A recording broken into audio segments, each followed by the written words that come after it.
আসসালামু আলাইকুম রহমতুল্লাহ বরকাতু। Hello everyone, নতুন একটা ভিডিও নিয়ে আসলাম। হারুন কোম্পানির নতুন বাড়ি। এই বাড়িটি অনেক লাক্সারি এবং সুন্দর হবে, নতুন ডিজাইনের। উত্তর গোবিন্দপুর আদর্শ গ্রাম, কালিদহ ইউনিয়ন।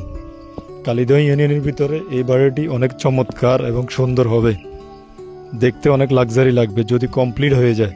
সবাই দেখতে আসবেন, অসাধারণ। আপনারাও দেখতে পারেন। এই বাড়িটি অনেক চমৎকার হবে যদি রেডি হয়ে যায়। বাড়িটি কমপ্লিট হলে অনেক দর্শনার্থী দেখতে আসবে, আপনারা চাইলে দেখতে পারবেন। ধন্যবাদ সবাইকে।